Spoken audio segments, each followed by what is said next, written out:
Hello and welcome, ladies and gentlemen, to a new edition of the Daily Debate. In tonight's show, we're going to be focusing on two topics. The first of which will be the visit of the Uzbekistan president to Egypt, who arrived yesterday and was received by President Abdel Fattah al-Sisi at Cairo International Airport. Today, they held summit talks talking about many prospects of cooperation and strengthening and consolidating the ties between Egypt and Uzbekistan. The second topic for tonight, we're going to be focusing on the role of the youth in the Egyptian society, empowering them, their rights, focusing on all their dreams and aspirations and the responsibilities and the future that is being held on their shoulders. But before we start doing that, let's check out a couple of the stories making the news today. We'll start off with President al-Sisi, who held summit talks with his Uzbek counterpart, Shavkat Mirziyoyev, at El Ittihadiyya Palace in Cairo on Tuesday. In a joint communique following their talks, the two leaders stressed that the implementation of their bilateral agreements would be a sound basis for widening cooperation. They also agreed on working for increasing bilateral trade between Egypt and Uzbekistan and exchanging investments. The two presidents expressed concern over terrorism, denouncing the use of religion to justify or support terrorist acts and urging the international community to eradicate the phenomenon. The Uzbek side highly valued the role of established religious institutions, namely Al-Azhar, in fighting extremist thought. The two leaders stressed on the importance of supporting security and stability in Afghanistan and the need to back relief and humanitarian work in the country. President al-Sisi said he highly values historical and brotherly ties between the two countries. The president noted that Egypt was the first country that acknowledged Uzbekistan's independence and established diplomatic ties with it. The head of state said their talks had tackled means of expanding ties in 9 promising fields. He further added that the talks had focused on the need to swiftly activate the Joint Cooperation Committee between the two sides. On Palestine, President al-Sisi said they had agreed over a two-state solution to settle the Palestinian-Israeli crisis. He said their talks, for his part, the Uzbek president said their talks witnessed a shared vision over the new republic in Egypt. The Uzbek leader hailed comprehensive reforms Egypt is witnessing under Egypt 2030 vision, as well as the initiatives that aim at reducing poverty and attracting foreign investments. Mirziyoyev also said they had agreed to solidify cooperation in the security and logistical fields to fight terrorism. The Uzbek leader noted that they had agreed to cooperate in the field of education as well. Mirziyoyev said they share a will to develop cooperation in the political, commercial, economic, cultural and scientific fields. And ahead of the press conference, al-Sisi and Mirziyoyev witnessed the signing of a number of agreements and memorandums of understandings in the trade and investment, industry, health and foreign affairs field.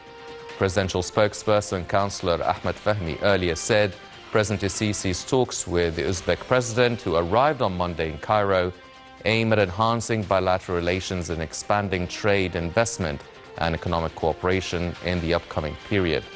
The diplomatic relations between the two countries were established in 1992, and the Egyptian embassy in Uzbekistan was opened in 1993.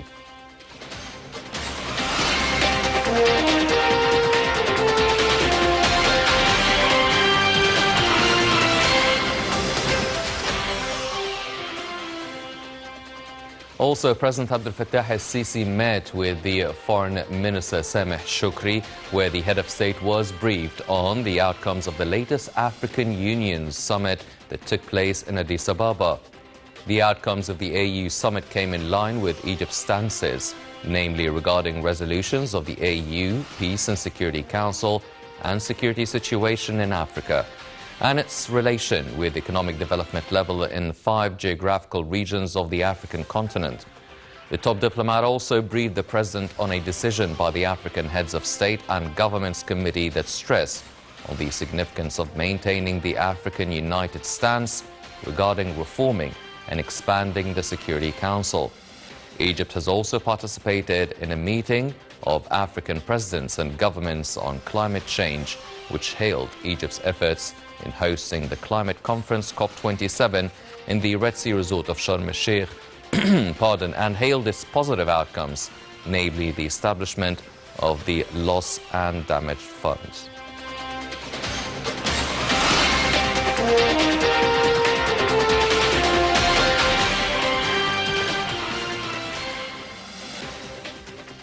These were a couple of the stories making the news today, but now let's check out this report regarding the talks and meeting that took place between President Sisi and his Uzbek counterpart, and we'll be right back.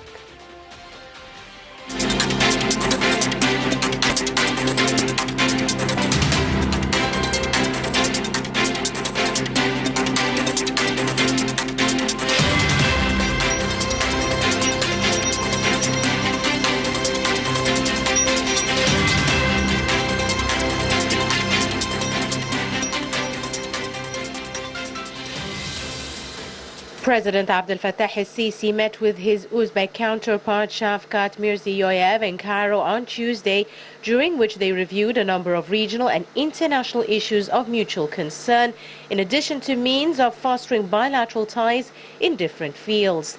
The two leaders discussed topical issues of further expanding multifaceted cooperation in priority areas. A number of bilateral documents were also signed. Within the framework of the visit, the President of Uzbekistan meets with heads of leading Egyptian companies and representatives of business circles. He'll also visit the National Museum of the Egyptian Civilization, which has a rich collection of artifacts and monuments relating to the history of the country from ancient times to the present. Meanwhile, Minister of Trade and Industry Ahmed Samir asserted Egypt is keen on boosting economic relations with Uzbekistan. During a meeting with the visiting Uzbek Deputy Prime Minister Jamshid Khojayev, the minister further said that Uzbekistan is an important country in Central Asia. Samir noted that Uzbekistan could serve as a gate for Egyptian exports to Central Asian markets. He added that his ministry is looking forward to benefiting from Uzbekistan's big industrial areas. He added the meeting took up means to enhance trade exchange as well as industrial and investment cooperation between the two countries in the coming stage. The minister also reviewed a number of economic files of mutual concern and the situation of the global economy. Samir posted on big business opportunities in Egypt, whether the production or service sectors. Investors in Egypt could very well benefit from free trade deals sealed between Cairo and other governments that are members in major global economic entities. He also called for the establishment of a joint business council between Egypt and Uzbekistan to help push forward economic and trade cooperation. Minister said the volume of trade exchange between Egypt and Uzbekistan last year hit about $49.9 million, up about 7% on $46.6 million the year before.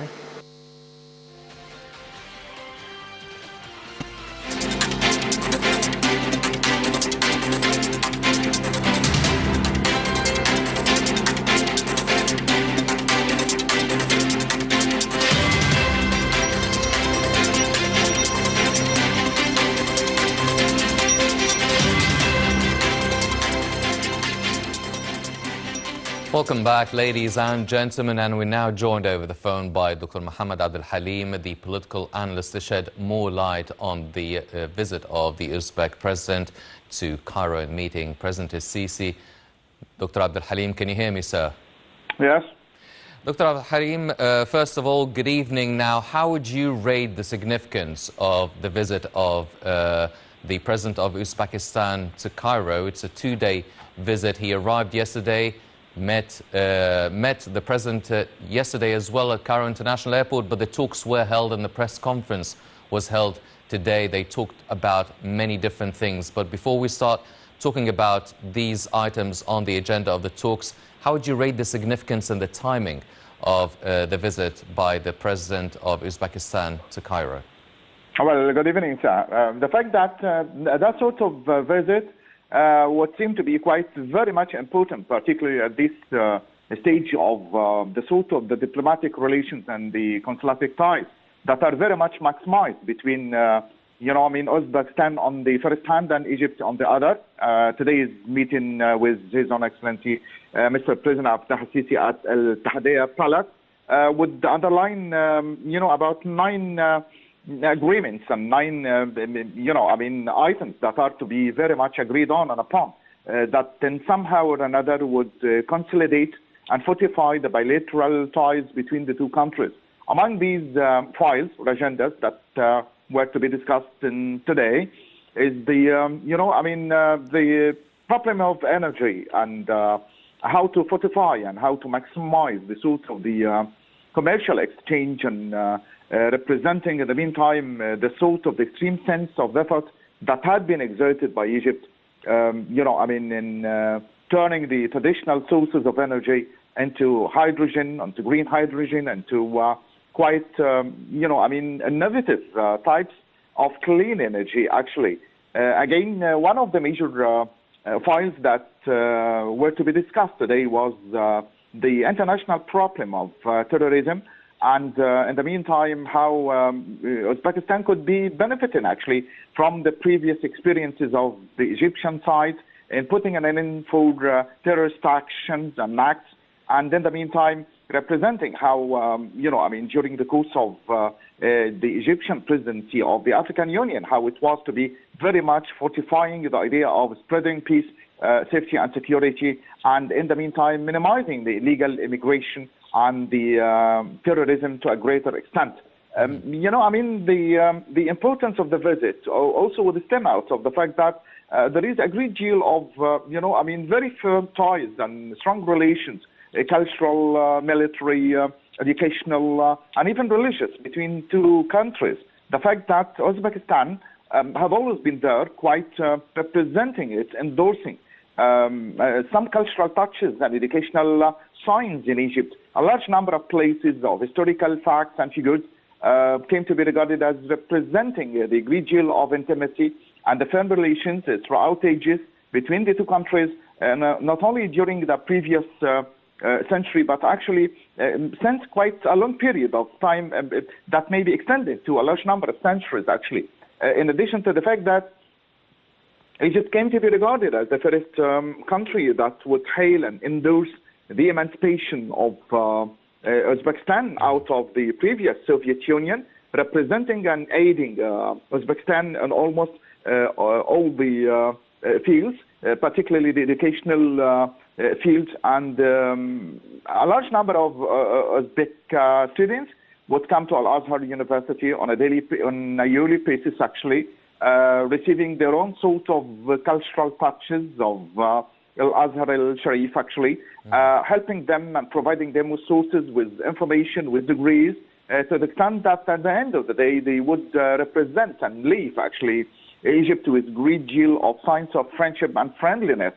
In addition to the cultural sides and the educational point of view, you can really find a great deal of cooperative attitudes, economic and commercial between two countries, particularly after the Russian-Ukrainian war and the international shortage and the sort of deterioration in and the lack and the sharp shortage, actually, in a large number of items that would seem to be quite Uzbekistan providing Egypt with.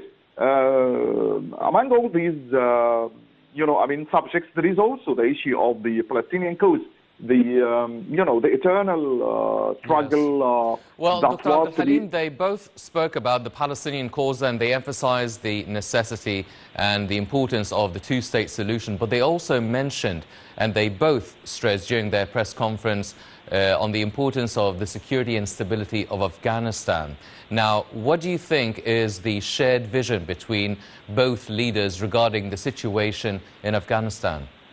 Well, there is a great deal of consensus of opinion between the two presidents representing the two political ideas of the two countries in the light of the Palestinian problematic issue. The fact that every now and again, this is the sort of the role that Egypt would undertake since quite a long period of time, since ages, perhaps more than 40 years, is the case of defending the Palestinian cause in more than one summit of the African Union, of the meetings and the bilateral ties of the Arab League, and more than 39 summits, actually, of the Arab League the Palestinian cause was almost at the head of almost all the agendas, representing the case of the two-state solution, the refugees retain, or the return of the refugees again, and, to go back actually to the canon of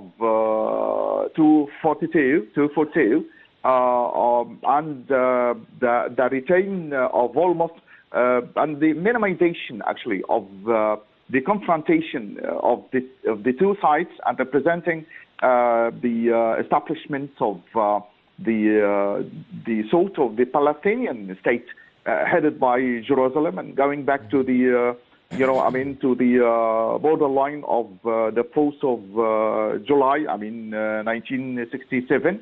I think that in more than one respect, both presidents are very much agreeing on one main fundamental issue, which is the establishment of, the two-state solution, and representing the simple rights of the Palestinians to be able to return again and actually to lead a sort of a peaceful life. In this respect, I would really also underline the fact that a large number of agendas concerning investment, energy, tourism were to be established and signed actually between the two parties, and in the meantime getting benefit from the historical places and the monumental aspects that were to be very much actually part and parcel of the cultural touches of the Uzbek history, and much of the same way representing the sort of the friendliness and the sense of the friendship between the two parties in the meantime. Concerning commerce, I think that they are very much benefiting with the view of the sort of the exchange at the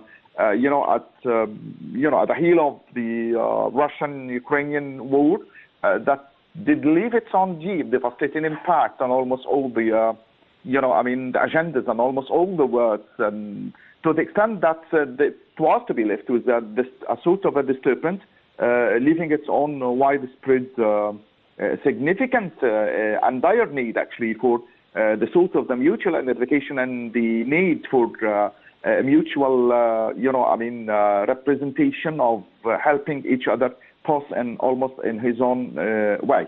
Yes, definitely. Dr. Mohammed Abdel Halim, the political analyst, thank you very much, sir, for joining us. Ladies and gentlemen, now turning to our second topic for tonight, the youth of Egypt, their rights, their empowerment. Let's check out this report and we'll be right back.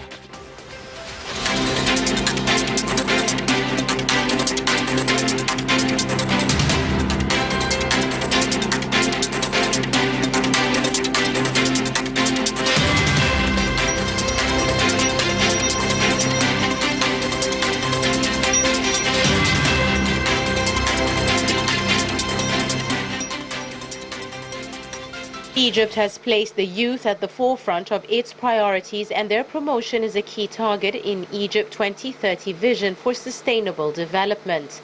President Abdel Fattah el-Sisi is keen to address youth in all his speeches and has directed the establishment of national projects and initiatives, as well as youth centers for the sake of their development, being the new generation and the future of the country.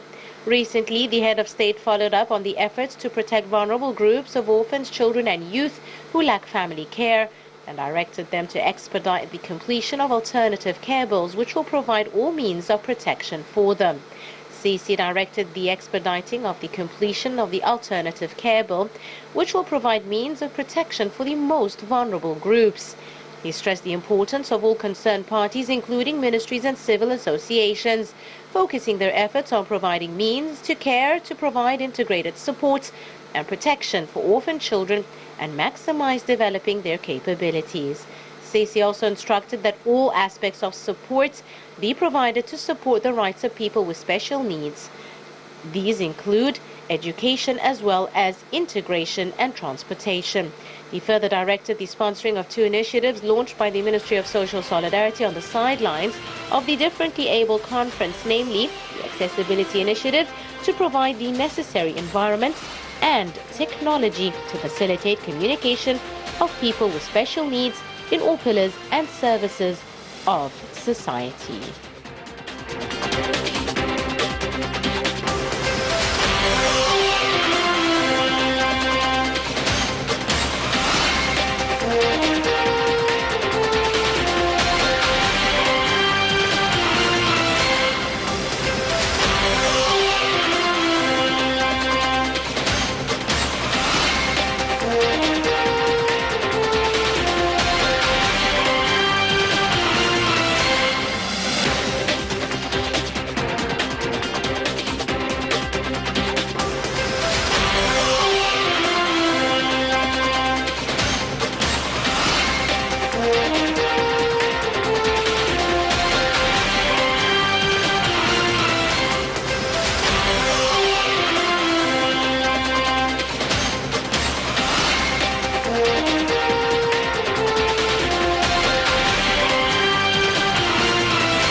Welcome back, ladies and gentlemen, and we're joined here tonight in the studio to shed more light on the role of the youth within the Egyptian society by Ms. Aisha Ghoneim, the senior economist and also an expert in international relations.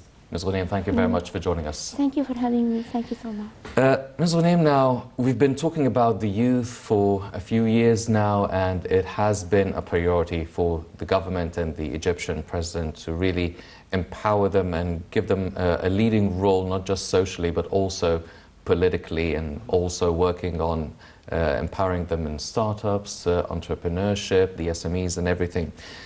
How would you evaluate the past few years in terms of empowering the youth, giving them the lead up until now, because now there are even more efforts being exerted, but how would you evaluate the situation now over the past few years? Multiple efforts have been exerted under the leadership of Mr. President Abdel Fattah al-Sisi since 2014 to empower and to support youth in different domains and at all levels also. And we can see that most of youth now have leading a lot of position in the executive institution and legislative institution as well. Multiple initiatives have been exerted on the ground, and they are now working economically and socially and politically. And a Human Rights Council also playing an important role in raising the awareness for political awareness for the youth in order to be engaged in the political life and to share their thoughts and their ideas and to change the ideologies of the society. Mm-hmm. Well, you've touched upon three aspects of really empowering and strengthening the role of the youth within the Egyptian society: the political one, the economic one, and the cultural one, the awareness-related one. Now, if we look at the political and economic one, where do you feel the youth have been very eager and really working hard to develop and progress? Are they really concerned about achieving more within the political life and taking and being responsible of major decisions that will affect the Egyptian society? Or are they working more towards, or hungrier towards, the economic integration and the economic empowerment of them? I mean, really working on the startups and the small and medium enterprises as well. Okay. The Egyptian government is working on multiple levels at the same time, on the economic aspect, political aspect, and cultural aspect. Regarding the economic aspect, the government is working on empowering the youth in order to have their own project, through upgrading their skills and enable them to have to be a good entrepreneur and a successful one. Not only providing them with the loans with a lower interest rate, but also providing them with the technical support in order to implement successful projects and to contribute to the sustainable development goals and to achieve Egypt Vision 2030. Regarding this, the economic aspect, and also there is a multiple initiative like the Green and Smart Project Initiative that is target the universities and the governorates, 27 governorates all over Egypt, in order to encourage youth to contribute with their ideas and suggestions and proposals in order to transfer to the blue economy and to the green economy and to have a more healthy environment on all aspects. Regarding the political aspect, also we can find in the parliament a lot of the Egyptian youth are participating with their own views, and they are also working in the political life, like many of the political parties now is working to target youth, to engage them in the political life, to have multiple awareness sessions in order to know about the laws and how to execute laws and how to legislative laws to serve the community, not only in Egypt or over the whole world. This is an important one. And the public awareness play an important role in order to enable youth to think more practically and how to connect with theories and the practical life, and to how to share with the positive ideas and positive contribution to the political life for better building their country, to how to better build the country and the society with more innovative ideas. And the Egyptian government also is working to provide different tools and facilities and multiple opportunities in order to encourage them to contribute and to have a voluntary work to cooperate in this developmental project, like what we see in Decent Life, the presidential leadership program. Also, all of this help the youth to be better engaged in the economic life and the political life and the cultural life. Now they have a say, and it's a positive say. To have to think better for the future and have to be confident enough to contribute. Yes. Well, Ms. Ghoneim, you've mentioned the tools that are being provided by the government, and we've seen the establishment of a lot of initiatives and a lot of platforms, online platforms that would help the youth really find exactly what they need to actually establish a business or get a job at a certain company or institution. Do you feel that the youth know exactly or are making the most use of these initiatives, or are they still reluctant? Are they still trying to break into the economic and the business world and the political world and everything related in the traditional ways? Are they making use? Are they making the maximum use and potential of these online platforms, for instance? The best thing in these initiatives that we are working on targeting the youth in schools and also in the universities, to go to the universities and ask them to contribute and to have a lot of competition to participate in writing policy papers and to develop their own developmental projects. This will help them in order during their bachelor to prepare the project and to qualify them to the labor market. And the government working on the executive part, how to restructure the labor market and how to connect the educational system with the labor market and how to help youth during their studies to innovate their skills, to have a lot of training programs on the modern techniques, to how to link with between theories and the practical issues in life, and how to have upgrade ideas in order to implement a successful policy papers or successful development project.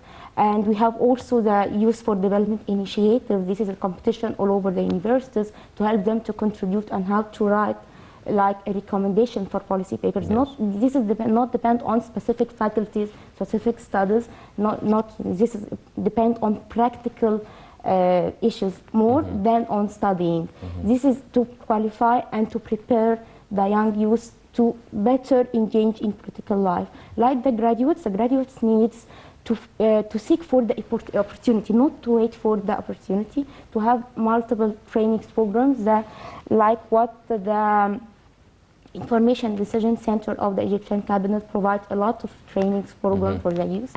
And also like the Governance Institute provides a lot of initiatives to help them to integrate, to be more engaged in public lives and to have to innovate, to help them to better innovate more ideas and unique ideas, to have their own business regarding the economic aspects. Regarding the political aspects, now if we build a good mind with the good thoughts and good ideas, this will help them to have a better policies and better laws and all of the executive tools that will help them to have a positive thinking in building the future of the country as a whole. Yes.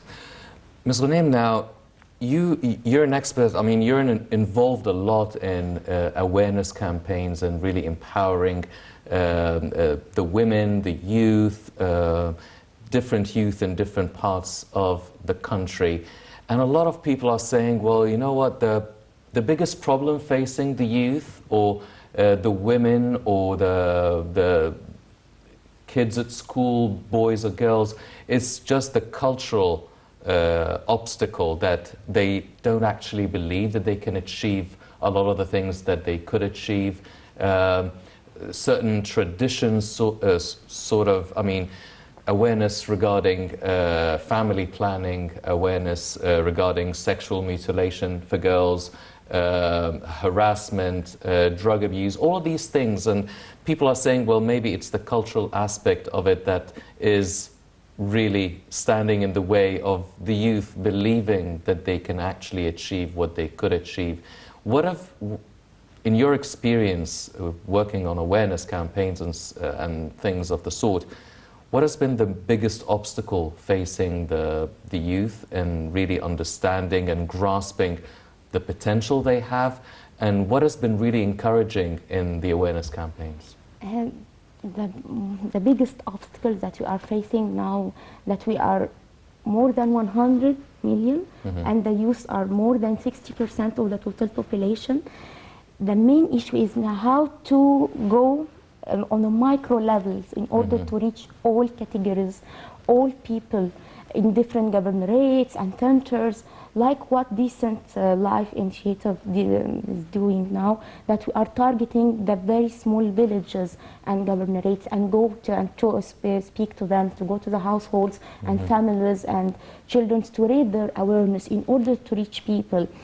Increasing the number of volunteers in order to go and to speak and to spread positive ideas and to speak more and to reach different levels of education, because you are targeting different levels of educations, and then the tools and the way they will maybe differ from one village to another, and how to speak to them and how to convince them and how to make them reach the knowledge in a better way.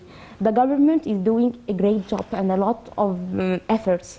Then our role and NGOs and political parties, we should play an important role in order to help and to expand these ideas and these initiatives and to provide support to every citizen on the ground here in Egypt. Yes. This is the most important issue that we need to focus on, is to reach out to everyone and to provide every support. And how to allocate. We are working on the macro level, but a lot of volunteers now is working on the ground. Like what you see that Decent Life Initiative asking for a lot of volunteers from youth, from university schools to come and to be volunteer and to be part of the initiative. This makes the youth feel more happy and satisfied that they are now having a role. They are contributing to having a sustainable development, real sustainable development on the ground. When the youth feel that they have a value added to the society, become more satisfied, they have the ability to innovate more, to provide more ideas, to contribute, to feel be a part of the country. And this is what the Egyptian government and the political leadership is working on. It is hard. But it is a problem is our very big population, and we need all together to cooperate in order to reach out the right knowledge, right information, not to have asymmetric information, but it's symmetric information, in order to deliver all the benefits of sustainable development and efforts to everyone of the citizen on the Egyptian land. Yes. Well, ladies and gentlemen, as Ms. Ghoneim mentioned, the Presidential Leadership Program is also responsible for the World Youth Forum now. They've been holding the World Youth Forum for a few years now, and this year is the 5th edition. But this year they decided to not actually hold the forum at the Red Sea Resort of Sharm el-Sheikh as it usually takes place, but instead allocating the budget for it for developmental initiatives this year round. Let's check out this report and we'll be right back.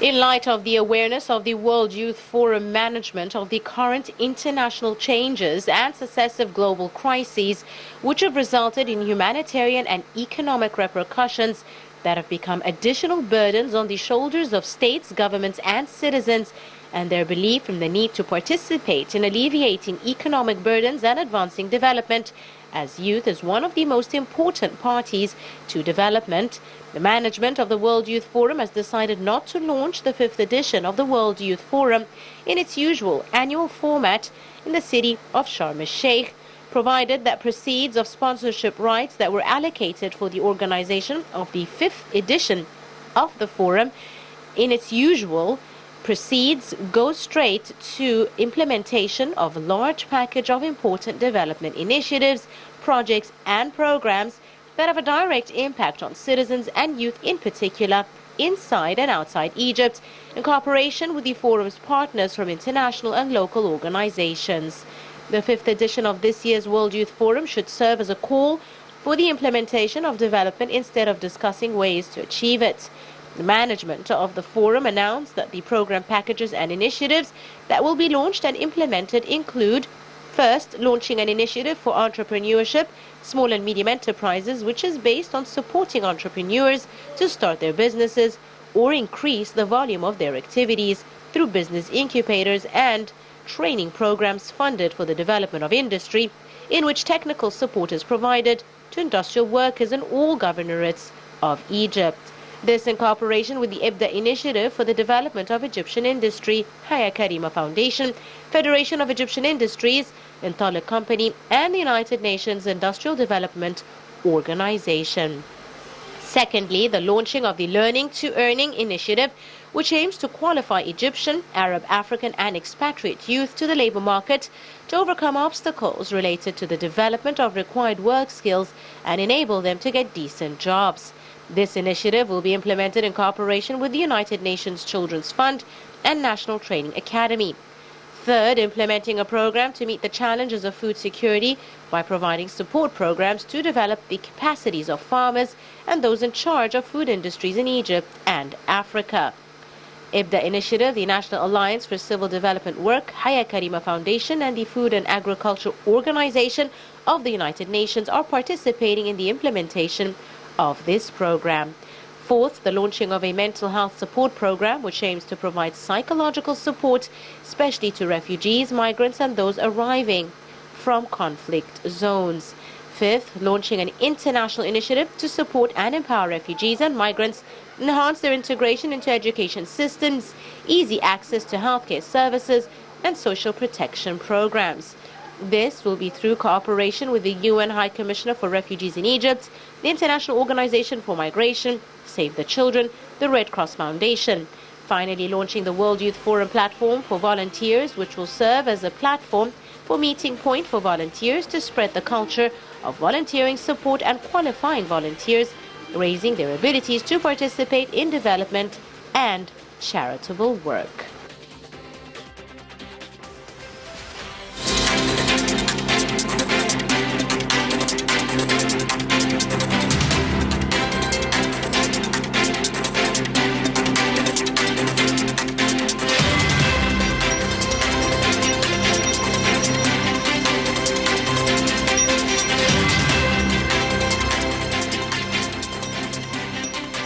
Welcome back, ladies and gentlemen, continuing our discussion with Ms. Ghoneim. Now, the World Youth Forum now is starting and launching these 5 initiatives. Learning to Earn, which is about developing the skills and getting the youth and the fresh graduates get the right job opportunities. Food security, which is a problem that the whole world is facing, food and energy, obviously. Also mental health, which is a very important issue. Small and medium enterprises, entrepreneurship. Now, all of these things, and they also launched a platform for volunteering, which is something that it's not new in Egypt, but it is really starting to boom, and it needs even a greater push for more people to get involved into volunteering work. How would you evaluate these initiatives, this sort of direction by the World Youth Forum this year, and the volunteering platform, the culture of volunteering, and how important can it be for the youth and the benefit of the Egyptian society? First thing, I would like to praise the decision to hold the World Youth Forum this year and to provide 5 important initiatives. These initiatives, this is a message not only at a local level but also at the international level, because Egypt is playing an important role on diplomatic, political, and economic levels. Which is very important. Regarding the voluntary initiative, this is important to encourage all youth from all the world in order to cooperate together to provide solutions and provide suggestions, ideas, and to help support humanitarian aids and developmental projects about ideas to work together, because all culture differences can build a good and more innovative ideas and more successful and unique projects all over the world. This is not only at the national level, but also at the international and regional level. Regarding the food security, this is an important initiative because it will increase and enable the capabilities of farmers for food. Yes. This is an important, not only for Egypt, but also for an Africa and Arab world and the international world, which is very important to support the world regarding the crises that we are facing, the economic crisis that has affected the supply chain all over the world. Then this food security is one of the most important initiatives. Regarding learning to earn, this is important in order to let people and all youth and everyone, every citizen all over the world to learn how to earn by themselves, how to depend on themselves, how to seek for the opportunity, not to wait for the opportunity. And this is one of the most important things. Regarding the entrepreneurs and small medium enterprise initiative, this is an important one too, because it will help to provide financial support at a lower interest rate, and also technical support and advice and help about visible studies for youth and every citizen at different levels of level of education in order to help them to have their own project and have their own income, which is one of the most important. One of the most important things that I want to tell for all Egyptian youth, and I am one of them, is to keep working hard and to depend on themselves and to seek opportunity and not to wait for the opportunity, because we are a very large population and we need to depend and be patient enough to work hard and to have a volunteering spirit. Yes. To be volunteering, be value added to society, and try to do our best until the end. Yes.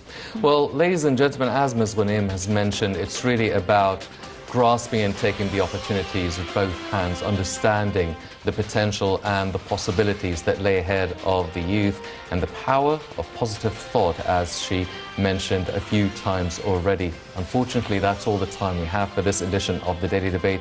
But before we go, I'd like to thank my guest, Ms. Aisha Ghoneim, the senior economist and international relations expert. Ms. Ghoneim, thank you very much for joining us this evening. Thank you very much.